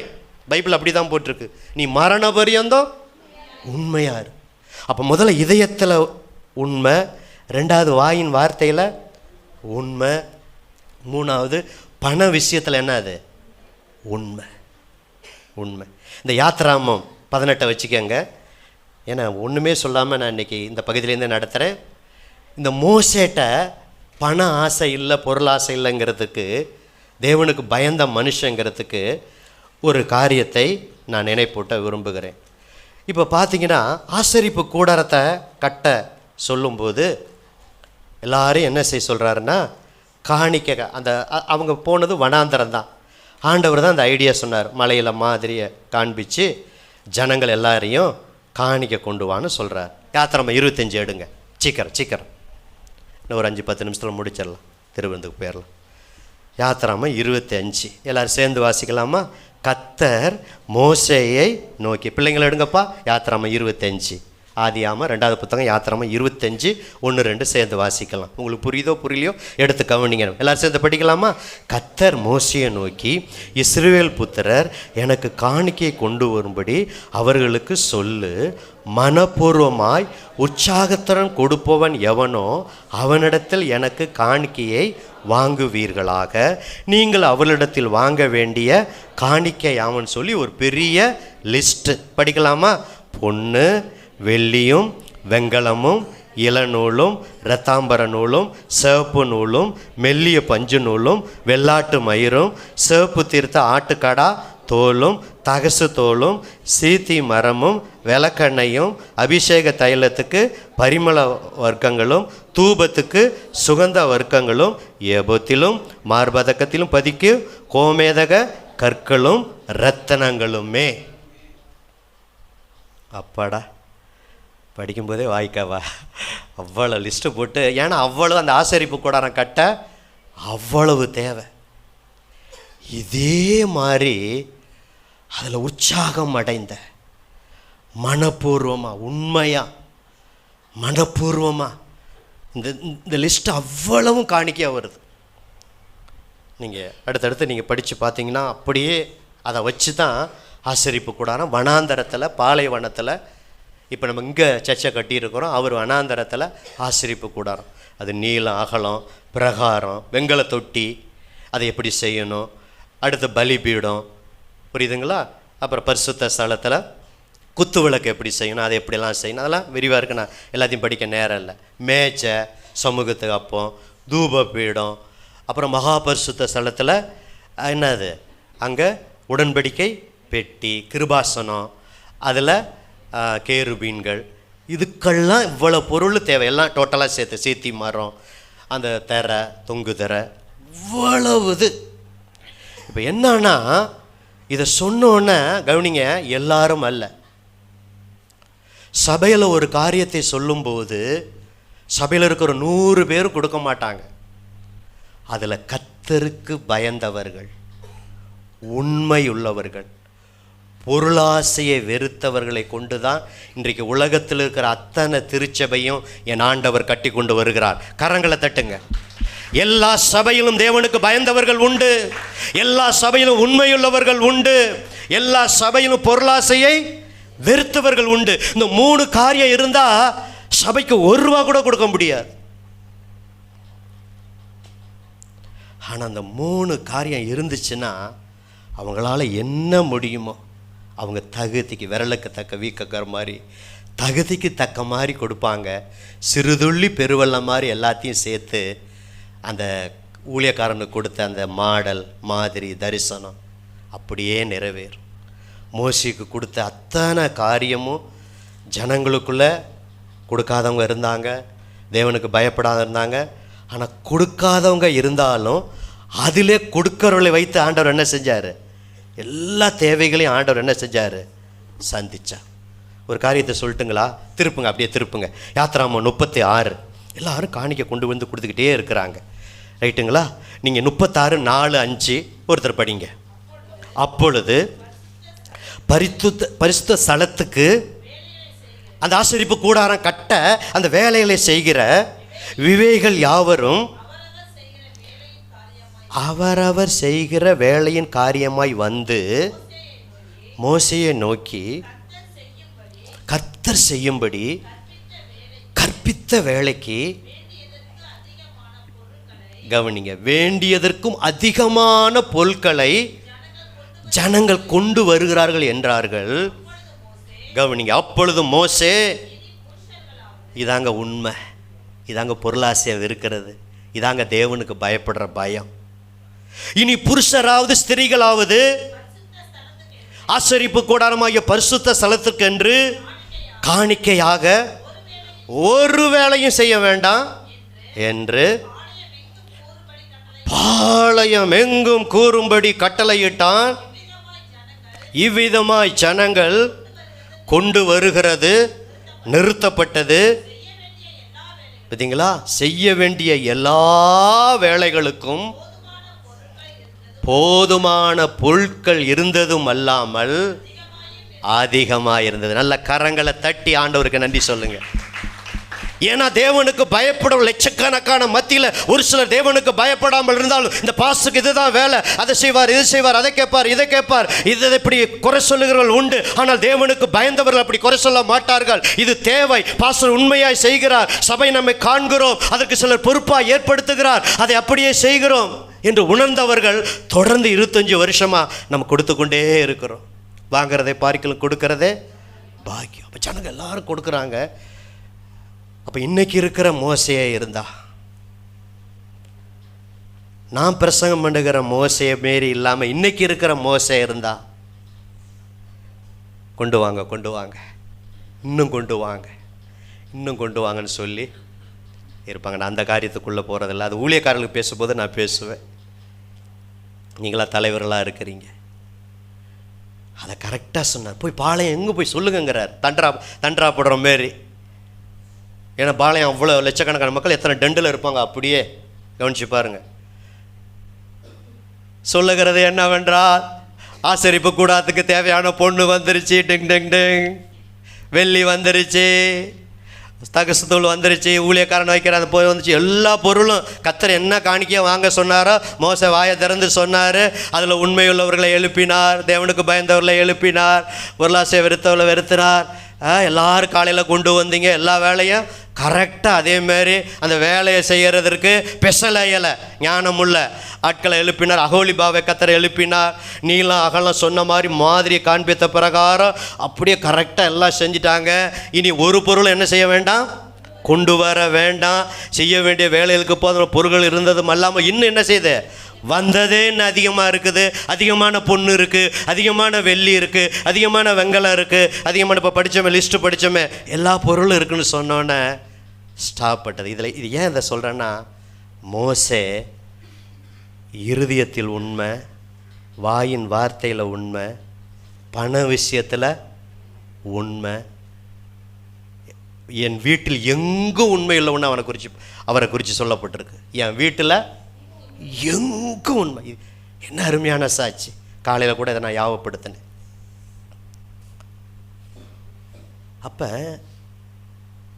இந்த திருச்சபையில் இந்த பிரதர் உண்மை உள்ளவர், இந்த சிஸ்டர் உண்மை உள்ளவர், வார்த்தையில் உண்மையாக இருப்பாங்க, செயல்களில் உண்மையாக இருப்பாங்க. பண விஷயத்தில் ஒருத்தர் கடன் வாங்கினா கடனை கரெக்டாக கொடுத்துருவாங்க, கொடுக்கலன்னா சொல்லுவாங்க, பொறுத்துக்க சொல்லுவாங்க, கடனை கரெக்டாக கொடுத்துருவாங்க. பண விஷயத்தில் தசம பாக விஷயத்தில் கரெக்டாக இருப்பாங்க. 10 வருஷம் ஆனாலும் அதே தசமபாகமாக இருக்காது. 10 வருஷத்துக்கு பிறகு வருமானத்தை என்ன செய்வார், உயர்த்துவாரா? அப்போ அதே தசமமாக இருந்தால் என்ன இல்லைன்னு அர்த்தம், பேசுங்க. இப்போ பேச மாட்டீங்களே, உண்மை இல்லைன்னு அர்த்தம். இந்த காரியத்தை கண்ட நாள் முதற்கொண்டு இந்நாள் வரை உங்களைப் போலவே தசம்பாகசியத்தில் என் ஆண்டவர் உண்மையுள்ளவராக இருக்க உதவி செய்தார். என்ன காட்டில் என் பிள்ளைகள், என்னுடைய மனைவி, என்னுடைய மகன், அப்பா பண விஷயத்தில் நம்ம எப்படி இருக்கணும், உண்மையாக இருக்கணும், உண்மையாக இருக்கணும். சில நேரத்தில், எப்போவும் இல்லை, சில நேரத்தில் அர்ஜென்ட்டுக்காக சில காரியத்தை அதை கணக்கில் வைத்து இவளை எடுத்துருக்கோன்னு சொல்லி எடுத்து அந்த ஊழியத்தை வேலையை இன்னொரு ஊழியத்தை செஞ்சுட்டா, இல்லைப்பா அது இந்த வேலையை செஞ்சாலும் அதுக்குன்னு காரியத்தை என்ன செய்யணும், செய்யணும். ஒரு சாப்பாட்டுக்குன்னு வந்தால் அந்த காரியத்தை என்ன செய்யணும், சாப்பாட்டுக்கு செய்யணும். ஒரு கூட்டத்துக்கு வந்தால் என்ன செய்யணும், கூட்டத்துக்கு செய்யணும். இப்போ வேன் வாங்கிறதுக்கு ஒரு சின்ன காணிக்கை வந்திருக்கிறது. ஏன் சின்ன காணிக்கைன்னு சொல்கிறேன்னா, அந்த தொகை அப்பேற்பட்ட இருக்கிறதுனால சின்ன காணிக்கைன்னு சொல்கிறேன். ஆனால் அந்த குடும்பத்திற்கு அது ஒரு பெரிய காணிக்கை தான். ஆண்டர் பார்வையில் எல்லாம் ஒன்று தான். சரி போகட்டும். என் அன்பு தேவ பிள்ளைகளை, அந்த விஷயத்தில் என்ன இருக்கணும், இப்போ வேன் வாங்க உடனே சேரல, அந்த வேணும் வாங்குற வரைக்கும் அந்த பணத்தை சேமித்து சொன்ன பிரகாரம் என்ன செய்யணும், வாங்கணும். அப்படித்தான் ஆண்டவர் இந்த 25 வருஷத்தில் நீங்கள் காண்கிற எல்லாவற்றையும் செய்ய கர்த்தர் கிருபை கொடுத்தா. இப்போ இந்த 50, 60 பேர், 70 பேரில் வருமானத்தில் உண்மையாக இருக்கும்போது, இன்னும் திருச்சபை 100ஆக 200ஆக 1000ஆக வரும்போது உண்மையாக இருக்க பாஸ்டர்மா சொல்கிறது, அடிக்கடி சொல்கிறது அதுதான். இப்போ நம்ம உண்மையாக இருக்கிறாங்க. அந்த கணக்கு வழக்கு எழுதுனதெல்லாம் உங்களுக்கு நான் ஒப்புவிப்பது இல்லை. சில நேரம் சில டோட்டல் கணக்கை சில இப்போ மொத்த அந்த சிஜிசி சில பொருளுக்கு வாங்குறத கலெக்ட் பண்ணுறதுனால பொறுப்பு கொடுக்குறதுனால சிலதை சொல்லுகிறோம். அப்போ என் மனைவியிடம் நோட்டை எடுத்து என்ன செய்வேன், நான் காட்டுவேன். குடும்பத்துக்கு எவ்வளோ செலவு பண்ணுகிறோம், வர வருமானத்தில் சர்ச்சுக்கு என்ன செலவு பண்ணுகிறோம். அப்போ அந்த உண்மையை ஆண்டவர் எதிர்பார்க்குறார். அந்த கொஞ்சத்தில் உண்மை. உண்மை. மூணாவது என்னது முடிக்க விரும்புகிறேன், பொருளாசையை வெறுக்கணும். பிரதர், பொருள் தேவை, சர்ச்சுக்கு பொருள் தேவை. இவ்வளோ பொருள் ஒன்றும் இல்லாமல் தான் வந்தோம். இவ்வளோ பொருள் கர்த்தர் தான் கொடுத்தார். கரங்களை தட்டி ஆண்டவருக்கு நன்றி சொல்லும். இதில் உண்மையாக இருந்தால் இன்னும் பொருட்களை கர்த்தர் என்ன செய்வார், மீதி உள்ளதை எழுதி வச்சதில் இவ்வளவு நடந்திருக்கு, அடுத்து வேணும் வாங்க ஆண்டவர் உதவி செய்வார் ஏற்ற நேரத்தில். மேலே இதேமாரி 40க்கு 20 ஒட்டு கட்டடம் கட்ட ஆண்டவர் என்ன செய்வார், அதற்கும் தேவைகள் அதெல்லாம் பல லட்சங்களை தான் சந்திப்பார். இன்னும் பக்கத்தில் வீடுகள்லாம் வந்த பிறகு கரூர் ஐபிஎஸ் சபை மாதிரி ஒரு அம்மா பக்கத்தில் அப்படி தான் பிரச்சனை பண்ணிச்சு. நல்ல அம்மா தான், தண்ணிலாம் வாங்கி குடிச்சு விட்டு உண்டை வீட்டுக்கு ரெண்டகம் பண்ணுற மாதிரி பாஸ்ட்டுக்கு விரோதமாக பக்கத்துலலாம் போய் கையெழுத்து வாங்கிட்டு கலெக்டர்கிட்ட போயிட்டு இவங்க அல்லேலுயா சத்தம் என்ன செய்யலை, காதில் கேட்க முடியலன்னு சொல்லி அந்த ஊழியக்காரருக்கு விரோதமாக வந்துச்சு. அப்புறம் அவங்கள கூப்பிட்டு என்பைங் பண்ணாங்க. இல்லை இவ்வளோ நாள் இருக்கும் இந்த அம்மா இவ்வளோ காரியங்களும் செஞ்சாங்க, நல்லா தான் இருந்தாங்க, ஆனால் இப்போ இப்படி எதோ எகன்ஸ்டாக திரும்புகிறாங்க அப்படின்னா. அப்போ அவங்க சொன்னாங்க, சரி ஏன் உங்களுக்கு பிரச்சனை, சச்சை நீங்கள் என்ன செஞ்சுருங்க, ஏசியாக மாற்றிருங்க. ஏசி எப்படி வருது பாருங்கள். ஒரு நெருக்கம் வரும்போது தான் என்ன அது ஒரு விசாலம் வரும். அது பிரச்சனை இல்லைன்னா ஏசி எல்லாமே ஆராதிக்கலாம். இப்போ நம்ம ஆராதிக்கலையா, காற்று ஃப்ரீயாக வருது. இப்போ பக்கத்துலலாம் வீடு வரல, வீடு வந்த பிறகு தான் என்ன செய்ய போகிறோம், இதை செய்ய போகிறோம். அதெல்லாம் எழுதி வச்சுருக்கோம், இப்போவே ஜெபிக்கிறோம். அப்போ அன்பு தேவ பிள்ளைகளை கத்தராதம்மா அந்த தேவையெல்லாம் ஆண்டவர் சந்தித்து இன்றைக்கி நல்ல ஏசி நம்மளை போகிறவே அந்த வேன் வாங்கி நம்ம விசுவாசிகள் மேலே தான் கொஞ்சம் கூட, அவ்வளோதான். கத்தர் ஆஸ்வதிகர், யாரை கொண்டு கத்தர் செய்வா. அல்லேலூயா. அதில் ஆண்டவர் தேடுறது அந்த 3 காரியம், தேவனுக்கு பயந்தவர்கள், உண்மை உள்ளவர்கள், பொருளாசையை வெறுக்கிறவர்கள். பாருங்கள், ஒரு வசனம் இருக்குது, பொருளாசையை வெறுக்கிறவன் தீர்க்க ஆயுசை பெறுவான். மோசேக்கு பொருளாசை இல்லாதனால 120 வயசு ஆண்டவர் கொடுத்தார். கரங்களை தட்டுங்க. வசனம் நிறைவேறுதா? நீங்கள் பொருளாசையை, பொருள் தேவை உங்களுக்கு, வீட்டுக்கு லக்ஸுரி வாழ்க்கை தேவை இல்லை. அந்த சிஸ்டரை போல தான் புடவை கட்டுவேன், புடவை தேவை, எல்லாம் தேவை. அந்த பொருள் மாதிரி தான் ஒரு கார் தேவை, அந்த கார் மாரி தான். இப்படி பொருட்கள் எல்லாமே தேவை. பணம் தேவை, பண ஆசை தான் பாவம். பொருள் தேவை, பொருள் ஆசை தான் பாவம். புரியுதுங்களா? அப்போ தலைவர்களாக இருக்கிற நம்ம இந்த 3 காரியத்தில் கடைசியாக பாயிண்ட்டுக்கு வந்துட்டேன். பொருளாசையை வெறுக்கணும். 120 வயசு வரைக்கும் அவருடைய கண் பார்வை என்ன செய்யலை, மங்கி போகலை. மோசேக்கு பலன் என்ன செய்யலை. யோசிச்சு பாருங்கள், 40 வயசில் இருக்கிற பலன் 50-60 பருவம் கொஞ்சம் குறையும், இது நேச்சர். ஆனால் என் ஆண்டவர் பலப்படுத்தினா 120 வயசுல மோசேக்கு என்ன இருந்தது, நல்ல பலன் இருந்தது. ஒருவன் எனக்கு ஊழியம் செய்தால் பிதா என்ன செய்வார், கனம் பண்ணுவார், கனம் பண்ணுவார். மோசே ஆண்டவர் கனப்படுத்தினார். ஏன்னா மோசே அந்த 3 காரியமும், இவர் ஒரு தலைவனாக இருந்தாலும் மோசேட்ட 3 காரியமும் இருந்துச்சு. தேவனுக்கு பயந்த மனுஷன் மோசே, உண்மை உள்ளவர், எங்கு உண்மை உள்ளவர். அடுத்து பொருளாசையை வெறுத்தவர். இப்படி தான் அந்த 1000 பேருக்குள்ள மோசே ஜெபம் பண்ணி, எவ்வளோ அதை கண்டுபிடிக்கிறது கஷ்டம் தெரியுங்களா? கண்டுபிடிச்சி அவங்களும் அதை கடைசி பிரகாரம் அந்த 3 காரியத்தோடு இருக்கிறது ரொம்ப முக்கியம் தெரியுங்களா? அந்த 3 காரியம் இல்லாமல் இருக்கும்போது டக்குன்னு தலைவர் மாற்றப்படும், பொறுப்புகள் இன்னொருத்தர் கொடுக்கும். அப்போ கவனிங்க, உங்களுக்கு சபையில் யாருக்கு எந்த பொறுப்பு கொடுத்தாலும் நம்ம சகோதரன். சில நேரத்தில் வீட்டு கூட்டம் விரும்பும்போது இதோட சொல்லி நான் முடிக்க விரும்புகிறேன். இங்கே வந்து ஜெப குறிப்பு நடத்தலாம், பாஸ்டர் ஜெப குறிப்பு நடத்துகிறேன். பாஸ்டர் ஜெப குறிப்பு நடத்தும்போது எப்படி ஜெபம் பண்ணுறீங்களோ அதே நேரத்தில் உபவாச ஜெபம் மற்ற காரியங்களை பிரதர்களுக்காக பொறுப்பு கொடுக்குறோம். அவங்க கொடுக்கும்போது அப்படி உண்மையாக நீங்கள் என்ன செய்யணும், ஜெபிக்கணும். எந்த பொறுப்புகள் யாருக்கு கொடுத்தாலும் நம்ம சகோதரர், நம்ம சகோதரி, சபையில் ஆண்டவர் அந்த பொறுப்பை கொடுத்துருக்கிறார் அப்படின்னு. இப்போ இந்த 50-60 பேருக்குள்ளே இவ்வளோ தான் கொடுக்க முடியும். நான் ஒரு சபையை பார்த்தேன், Sunday class teacher 30 teacher. Sunday class teacher ஒரு அலையிலையா சொல்லலாமா? 2 பேர் தான் அலையிலையா சொல்லணும். சத்தமாக சொல்லுங்கள். 3 பேர். ஆமாம், நீங்கள் 3 பேர் இருக்கீங்க. பாஸ்ரம்மா, அகிலா, செந்திகையா. ஒரு சர்ச்சில் நீங்கள் கூட சர்டிஃபிகேட் வாங்க வந்தீங்கல்ல அகிலா சாருங்க, அவ்வளோ பேர் இருந்தாங்கல்ல. அப்போ சபை வளரும்போது அவ்வளோ பொறுப்புகளை கொடுக்கலாம். இப்போ ஒரு 10 டீச்சர் சண்டே கிளாஸ் டீச்சர் இப்போ கொடுக்க முடியுமா? யோசிச்சு பாருங்க. சபை நல்லா வளர்ந்து ஊழியக்காரனுக்கு அழைப்பு வந்து இன்னும் பல இடங்களில் போகும்போது என் ஸ்தானத்தில் என்ன செய்யலாம்? உடன் ஊழியருக்கு மற்றவர்களுக்கு என்ன செய்யலாம்? சில பொறுப்புகளை செய்திக்காக அப்படி நம்ம கொடுக்கலாம். இப்போ இந்த 50-60 பேருக்கு பாஸ்டர் போதும்.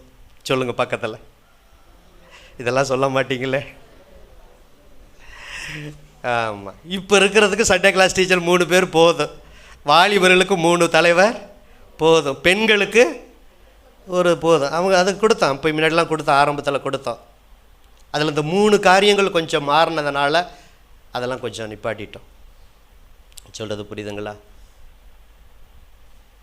அதனால் பொறுப்பு கொடுத்தாலும் கொடுக்காவிட்டாலும் சந்தோஷமாக இந்த சபையில் நீங்கள் அங்கத்தினராக இருந்து ஆத்துமாதாயம் செய்து சபையில் ஆத்துமாக்களை இணைக்கிற ஊழியம்தான் மிகப்பெரிய ஊழியம். நான் நம்பர் 1 அதை தான் நான் சொல்லுவேன். கரங்களை தட்டுங்க. அப்புறம்தான் திறமைகள், தாளந்து, ஞானம், சில இந்த காரியங்கள்லாம் இருக்கும்போது, சில பொறுப்புகள் வரும்போது அந்த டேலண்ட்டை வைத்து, கத்தர் கொடுக்குற ஞானத்தை வைத்து தேவனுக்கு பயந்து உண்மையாக இருந்து பொருளாசையை வெறுத்து சபையில் இணைந்து இந்த காரியத்தை என்ன செய்யணும்? எக்காரணத்தை கொண்டும் கத்தர் மனவேதனை அடையும்படி அந்த பொறுப்பை ஜெபம் பண்ணி கத்தரிடத்திலிருந்து பெற்றுக்கொண்ட பாஸ்டருடைய மனது நோகும்படி எக்காரணத்தை கொண்டு நீங்கள் நடக்கக்கூடாது. இன்னொரு சாட்சியை சொல்லி நான் முடிக்க விரும்புகிறேன். ஒரு சபையில் உடன் ஊழியர், அந்த பாஸ்டருக்கு உடல்நிலை சரியில்லை. எல்லாம் கவனிக்கிறீங்களா? உடல்நிலை சரியில்லை. ஆனால் இப்போ அசிஸ்டன்ட் பாஸ்டராக தான் இருக்கிறாரு. பார்த்தீங்கன்னா எடுத்தோன்னே அவர் பிரசங்கம் பண்ணலாம் கொடுக்கல. அவர் பைபிள் காலேஜ் படித்து நல்லா எம்டிலாம் படிச்சுட்டு வந்தவர் தான். ரொம்ப நாள் பொறுப்பை கொடுக்கல. ஆனால் பாடலாரம் நடத்துவார். பிரசங்கம் பண்ணுற பொறுப்பை கொடுக்கல. ஆனால் கடந்த நாட்களில் அந்த பாஸ்டர் ஜெபம் பண்ணி சபையின் மத்தியில் இனி அசிஸ்டன்ட் பாஸ்டராக இருக்கிற இந்த தம்பி பேரை சொல்லி பாடல் ஆராதனை மட்டுமல்ல என்ன செய்வார், சபையினுடைய எல்லா காரியத்தையும், அவர் வயசாச்சு, ரொம்ப இப்போ சீரியஸாக இருக்கிறார். ஆனால் அதுக்கு முன்னாடி நல்ல கொஞ்சம் உடல் சரியாகும் போது அந்த பொறுப்பை என்ன செஞ்சிட்டார், கொடுத்துட்டார். ஒரு நல்ல தலைவனுக்கு அடையாளம் அடுத்த தலைவர்களை என்ன செய்யணும், ஏற்படுத்தணும். இப்போ எடுக்க நேரம் இல்லை, நான் அதை மட்டும் சொல்லி முடிக்க விரும்புகிறேன். இன்னொரு இடத்துல மோசே பாரமான காரியம், இதை என்னால் அந்த ஊழியத்தை செய்ய முடியாதுன்னு ஒரு இடத்துல சொல்கிறார். எனக்கு திருவந்து போகிறதுனால நான் எடுக்காமல் சொல்கிறேன், ஆனால் பைபிளில் இருக்குது, படித்தவங்களுக்கு தெரியும். அப்போ 70 பேரை அங்கே தலைவராக மோசேக்கு ஏற்படுத்துகிறார். ஒரு அலையிலையா சொல்லாமா? இங்கே 1000 பேருக்கு, 100 பேருக்கு, 50 பேருக்கு இப்போ பார்த்தோம்ல 4 கேட்டகரியா, இவங்க ஒரு தலைவர். ஆனால் அப்புறம் ஒரு இடத்துல கட்டம் வரும்போது என்னால் தாங்க முடியல ஆண்டவர், இந்த ஊழியம் ஜனங்க தொடர்ந்து பிரச்சனை பண்ணுறாங்க, முறுமுறுக்கிறாங்க, இத்தனை வருஷம் வந்துட்டோம், ஆவியானவர்கிட்ட இருக்கிறாரு, அதனால் முடியல ஆண்டவரை, கொன்று போடுங்கிறாருங்க. அப்போ எந்த அளவுக்கு வேதனை இருந்திருக்கும். ஒரு ஊழியக்காரன் வாயிலிருந்து என்ன ஆண்டவர் கொன்று போட்டாரா? அப்போ கொல்ல வரும்போதே சிப்ரால் மூலம் என்ன செஞ்சார், நுனித்தோலை அறுத்து அங்கேயே காப்பாற்றின ஆண்டவர் இங்கே கொண்டு போடலை. நீ ஏன் பயன்படுற? உன்னைக்கிட்ட இருக்கிற அதே அபிஷேகம் போல் 70 பேர் மேலே அந்த ஆவியானவரை வைக்கிறேன்னு அந்த பாரத்தை பகிர்ந்து கொள்ள 70 பேரை வச்சார். கடைசியாக சொல்லி முடிக்க விரும்புகிறேன். அடுத்து 120 வயசு தான் இவருக்கு. விட்டிருந்தா இன்னும் கொஞ்சம் அனுமதிச்சிருந்தா, ஆண்டவர் அனுமதிச்சிருந்தா இவரே போய் சேர்த்துருப்பார்.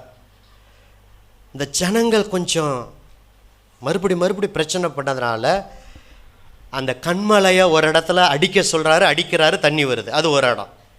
இன்னொரு இடத்துல கண்மலை என்ன செய்யக்கூடாது, அடிக்கக்கூடாது, கண்மலையை பார்த்து என்ன செய்யணும், பேசணும்.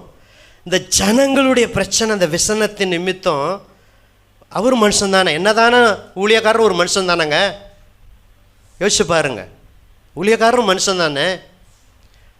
அவ்வளோ சாந்த குலம் உள்ளவர் தான். அதை குறித்து பின்னாடி தியானிக்கலாம் மோசையை குறித்து. ஆனால் அந்த இடத்துல இப்போ நான் சொல்கிற வேறு இடத்துல கோவப்பட்டு கண்மலை என்ன செஞ்சிட்டாரு, அடிச்சிட்டார். அந்த காரியத்தின் நிமித்தம் தேவனுக்கு பயப்படாமல் இந்த காரியத்தை செஞ்சதுனால எழுத்து பிரகாரம் இருக்கிற கானானுக்கு போக மாட்டேன். ஆனால் பரலோகம் ஐயா கானானுக்கு நீ வரும், பரலோகத்துக்கு போகலன்னு சொல்லலாம். மோசை பரலோகத்துக்கு போயிட்டாரு, இளைப்பாடுறாரு. ஆனால் அழைச்சிட்டு போன நீ இப்போ 120 வயசாச்சு, ஊழியம் முடிஞ்சிருச்சு, அடுத்த தலைவனை நீ என்ன செய்ய ஏற்படுத்துன்னு சொன்னோன்னே மோசே யோசுவாங்கிற வாலிபன் அதை பார்த்துக்கிட்டே வராரு. ஆசீர்வாதம் கொடுத்துட்டு பிரியாமல் இருக்கிறது, கீழ்ப்படுகிறது, கர்த்தருக்கு பயப்படுறது, ஊழியக்காரரை கனம் பண்ணுறது, மரியாதான வார்த்தையை பேசுகிறது, பொருளாசை இல்லாமல் யோசுவா இருக்கிறது, உண்மையாக இருக்கிறது.